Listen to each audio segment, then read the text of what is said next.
বাবা, তোর এত বড় চুল সামলাস কি করে? এইটুকখানি তো মানুষ, সারাদিন কি চুল নিয়েই পড়ে থাকিস নাকি, না বাড়িতে কোনো কাজবাজ করিস? সত্যি করে বলতো, তোর চুলটা আসল না নকল? আচ্ছা, চুলে কি ব্যবহার করিস যে তোর চুলটা এত বড় হলো?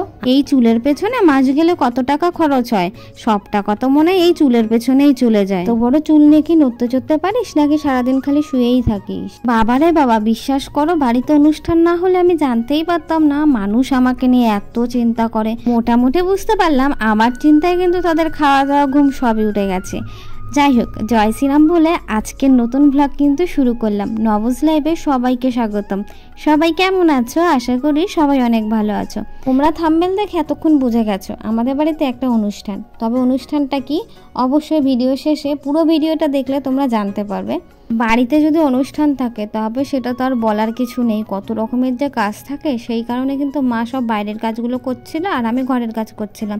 জানো তো, ঘরের কাজটা সবে শুরু করেছি, তখনই কানে ডিজের আওয়াজ পেলাম। বুঝতে পারছিলাম রামনবমী বলে হয়তো বাড়ির সামনে দিয়ে কোনো র্যালি বেরিয়েছে কিংবা প্রসেশন বেরিয়েছে।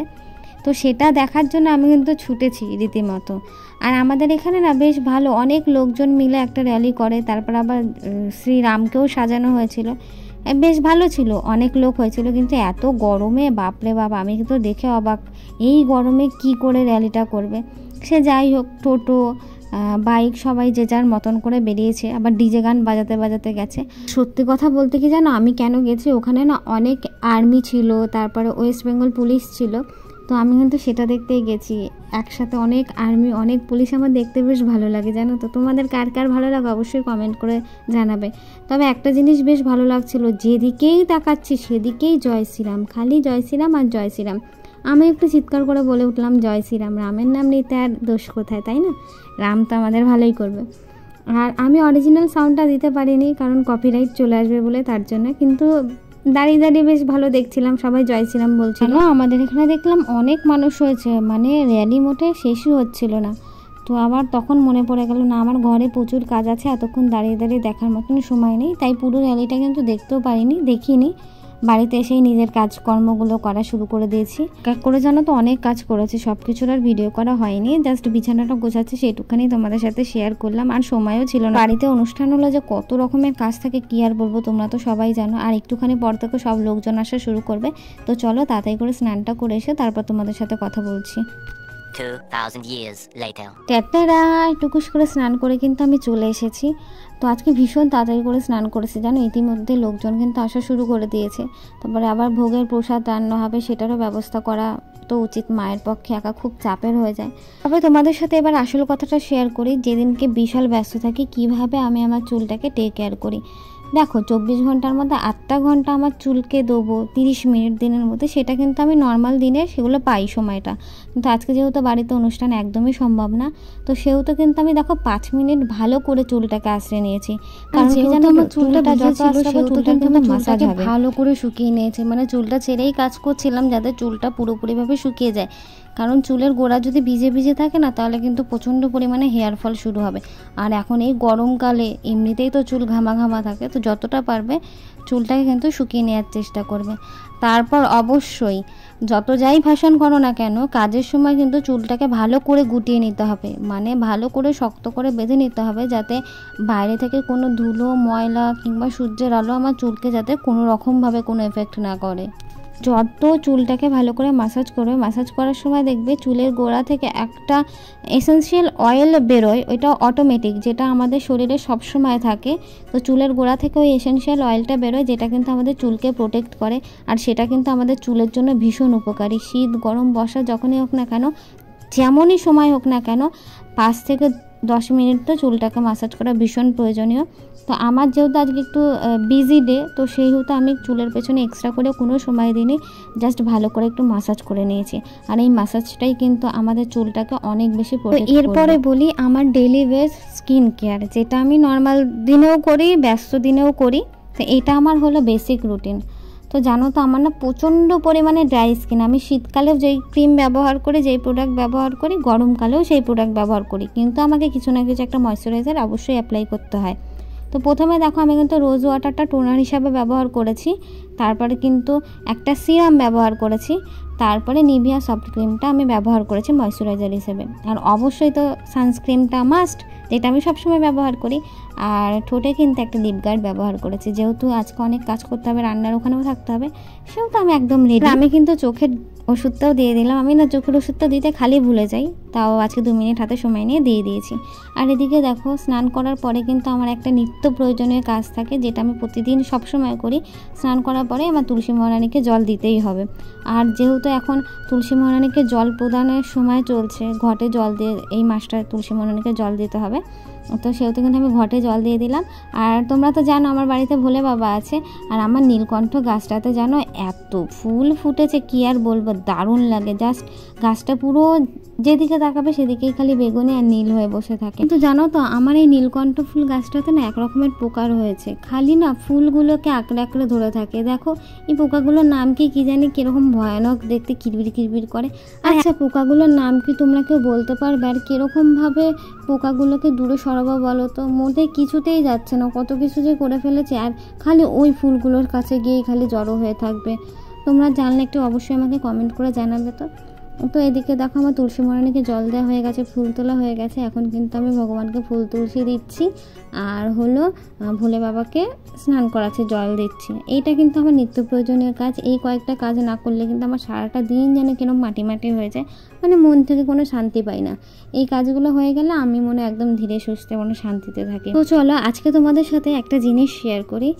তো আমাদের বাড়ির অরিজিনাল মানে যে বড় যেই ঠাকুর, সেটা কিন্তু দেখো সিংহাসনে বসানো। দেখো কি অমায়িক করে আজকে বাবা সাজিয়েছে, পুরোপুরি কিন্তু আমার বাবা করেছে। জাস্ট অসম্ভব সুন্দর লাগছে। এমনিতেই তো ভগবান মানেই হলো সুন্দর, তাও আজকে জানি একটু বেশি সুন্দর লাগছে। তো আজকে তোমাদের সাথে শেয়ার করলাম। তবে বলি, ঘরে যেই ভোলে বাবা রাধা মাধব আছে, সেখানে কিন্তু শুধুমাত্র আমি ফুল তুলসী দিই। আর এদিকে তোমাদেরকে বলেছিলাম না যে ইতিমধ্যে সবাই আসা শুরু করে দিয়েছে। সবার প্রথম এসেছিল কিন্তু আমার পিসি এসে কিন্তু মাকে রান্নার কাজে প্রচণ্ড পরিমাণে হেল্প করে দিয়েছে। আর পিসি ওখানে একা একা কাজ করছিল বলে তার জন্য কিন্তু আমি একটু তাড়াতাড়ি করে কাজ করতে বসেছিলাম। তবে আমার একটা ডিউটি থাকে জানো তো, আমি যেখানেই যাই না কেন আমাকে আলু ছাড়াতে দেয়, আর আমার আলু ছাড়াতে ভীষণ ভালো লাগে। আর আমি না মেশিন দিয়ে খুব তাড়াতাড়ি আলু ছাড়াতে পারি জানো, এটা কেন কি জানি না। আমি এদিকে পিসিকে বলছিলাম, পিসি তুমি অন্য কিছু করো, আমি এই কাজগুলো করে দিচ্ছি। তো আমি আর পিসি মিলে বেশ অনেক কাজ এগিয়ে রেখেছি। তবে আমি কম কাজ করেছি অবশ্যই, আমার পিসি কিন্তু বেশি কাজ করেছে। আর সেই সকাল থেকে উঠে কাজ করেই যাচ্ছে। আর আমার মাথাটা যেন কি যন্ত্রণা করছিল, খালি ভাবছিলাম কি 5টা মিনিট মতো যদি একটু শুতে পারি, তারপর আবার সব কাজ করতে পারবো, কিন্তু সেই সুযোগটুকু আজকে পর্যন্ত পাইনি। এদিকে যেন কি হয়েছে, বাড়িতে ভোগে দেবে বলে একটা কুমড়ো আনা হয়েছিল, বিশাল বড়, না দেখলে বিশ্বাস করতে পারবে না। সেই কুমড়োটা পুরোই খারাপ ছিল। তো দেখে খুব মন খারাপ হচ্ছিল, অনুষ্ঠানের শুরুতেই এরকম কেমন একটা পচা পচা ব্যাপার। সে ঠিক আছে, কোনো ব্যাপার না। তারপরে এদিকে দেখো পিসি যাবতীয় যা ডাল ধোয়া থেকে শুরু করে ডাল চাল সব কিছু করছিল, আর বাবা কিন্তু এদিকে প্যান্ডেল করছিল। আমি আজকে হয়েছিলাম বাবার লেবার, মানে যা কারেন্টের কাজ প্যান্ডেল সব কিন্তু আজকে বাবাকে আমি হেল্প করছিলাম। তবে জানো তো আমাদের বাড়িতে তো মাইক আনা হয়, মাইকের যেই দাদাগুলো ওরা খালি সেট করে দিয়ে যায়, তারপরে যা যা গান চালানোর, সাউন্ড বাড়ানো কমানো, তারপরে সব আর কি যে একযোগ, ওগুলো মোটামুটি আমাকে শিখিয়ে দিয়ে গেছে। ওই কাজগুলো না আমি টুকিটাকি করে করতে পারি। আর এদিকে দেখো আমার মা কিন্তু অফিস থেকে এসেই একটুখানি নাকে মুখে খেয়েই তারপরে কিন্তু কাজ করা শুরু করে দিয়েছে। আর সবচেয়ে বড় কথা কি জানো তো, যেহেতু বাড়িতে যে অনুষ্ঠান ছিল আজকে কিন্তু আমরা সবাই উপোস ছিলাম অর্ধ দিবস পর্যন্ত। তো মা এসে দেখলাম 1 মতো একটুখানি খাওয়া দাওয়া করলো, তারপরে আবার তাড়াতাড়ি করে কিন্তু রান্না করা শুরু করে দিল। আর এদিকে দেখো সব কীর্তনিয়ার টিমগুলো চলে এসেছে, মানে আমাদের বাড়ি যত সব খুদেগুলো ছিল সবাই এখানে চলে এসেছে কীর্তন করার জন্য। আর আমার আর কি, ওদেরকে দেখে ব্যাস আমি একটুখানি বসে পড়লাম মহা আনন্দে কীর্তন করতে। দেখো ওদের না খুব মজা লাগে জানো তো, এইটা ধরে আবার বলে আমি ওইটা নেবো। আর আমাদের এদিকে গোলু মহারাজ কী করেছে জানো, বলছে পিপি তুমিও, পিপি আমিও, পিপি বন্ধু, মানে সবাই মিলে আগে কীর্তন করেছি। আর একটা জানো সত্যি কথা কি, আমাদের বাড়িতে না কোনো অনুষ্ঠান হলে আমি একটু ভালো করে সাজুগুজু করতে পারি না। আমি কত রকমের ভাবি যে আমি আজকে একটু সাজুগুজু করবো, কিন্তু কাজের চাপে আর হয় না। আবার কোথাও যাওয়ার সময় কিন্তু হয়ে যায় সেইগুলো, নিজের বাড়িতে ওগুলো হয় না। এরপরে জানো তো যত বেলা বাড়ছিল ধীরে ধীরে সব ভক্তরা এলেন, তারপরে পাঠ কীর্তন, নাম হরিনাম, তারপরে ভগবানকে ভোগ দেওয়া সব কিন্তু একে একে হলো। আজকে অনুষ্ঠানটা বেশ ভালো হয়েছে, ভালো লেগেছে। এবার বলি অনুষ্ঠানটা কি উপলক্ষে।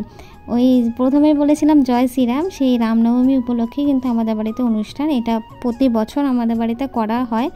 তো মোটামুটি অনেক লোকের আগমন থাকে, অনেক প্রসাদ হয়। তো তোমরা প্রসাদের মানে পরিমাণটা দেখলেই বুঝতে পারবে যে কত লোকের আয়োজন হতে পারে। আর এদিকে দেখো বাইরে সবাই পাঠ করছিল, আর আমরা ঠাকুরের সামনে বসে সব কুচু কাঁচা বৌদিরা মিলে একটু গল্প গুজব করছিলাম। মানে সবার সাথে তো দেখা হয় না বাড়িতে অনুষ্ঠানের সময়, কিন্তু সবার সাথে একটু দেখা হয়। তো এখানে একটু গল্প করছিলাম। আর এদিকে জানো তো কী হচ্ছিল, এখানে হলো ভগবান শ্রীরামকে সবাই ফুল প্রদান করছিল, সবাই আহ্বান করছিল আর কি, যা যা নিয়ম থাকে সেগুলো। আর আমার মা দেখো এইটুকখানি সময়ের মধ্যে কত কিছু রান্না করেছে। দেখো এক হাঁড়ি খিচুড়ি, আরও তো ওদিকে তো দেখলে খিচুড়ি রান্না করেছে। তার মানে বুঝতেই পারছো যে কত ভক্তদের আজকে নিমন্ত্রণ ছিল আমাদের বাড়িতে। তো এগুলো কিন্তু সব আমার মাই করেছে, জানো তো। আমার মায়ের পক্ষে সব সম্ভব, মানে শুধুমাত্র আমার মা না, মনে হয় যে প্রত্যেকটা মায়ের মধ্যে একটা আলাদা পাওয়ার থাকে, সব কিছু সহ্য করার মতন ক্ষমতা থাকে। তো চলো এবার তোমাদের সাথে শেয়ার করি আমাদের বাড়িতে কী কী প্রসাদ হয়েছিল। একটা পাঁচমিশালি তরকারি হয়েছিল, মানে ঘ্যাট টাইপের, আর তো খিচুড়ি তো হয়েছেই, সঙ্গে আছে পায়েস, চাটনি, পাঁপড়, ফল প্রসাদ, এইগুলোই, মানে এই কটাই আইটেম হয়েছিল। তো খিচুড়ির সাথে আর কি লাগে। আর দেখো সব কাজের ফাঁকে মায়ের সাথে একটু এসেছি ভিডিও করতে, দেখো মায়ের মুখটা পুরো লাল হয়ে গেছে। আর এখানে কিন্তু বাবা আরতি করছিল। তো আজকে একটু সব কিছু স্পেশাল হয়েছে, বেশ ভালো লাগছিল। তবে যে গরমটাও কিন্তু ভীষণ স্পেশাল পড়েছে, মানে মারাত্মক গরম ছিল, কী যে গরম ছিল কিছুই ভালো লাগছিল না। আর এই যে আমার স্টুডেন্ট হাঁপিয়ে গেছে কীর্তন শুনতে শুনতে। এখানে যে যতগুলো কুচে কাচা দেখছো এখানে মোটামুটি সবাই আমার স্টুডেন্ট। অনুষ্ঠান শেষে দেখো সব ভক্তরা এখানে কিন্তু প্রসাদ পেতে বসেছে, আরও নিচে ঘরে অনেক জায়গায় বসেছিল, 3-4 জায়গায় প্রসাদ দেওয়া হয়েছে। তো আজকের ভিডিওটা এখানেই শেষ করলাম। অবশ্যই সাবস্ক্রাইব করে দিও, লাইক করতে কিন্তু ভুলো না, অবশ্যই কমেন্ট করে জানিও, আর শেয়ার করে দিও। সবাই ভালো থেকো, সুস্থ থেকো, টাটা।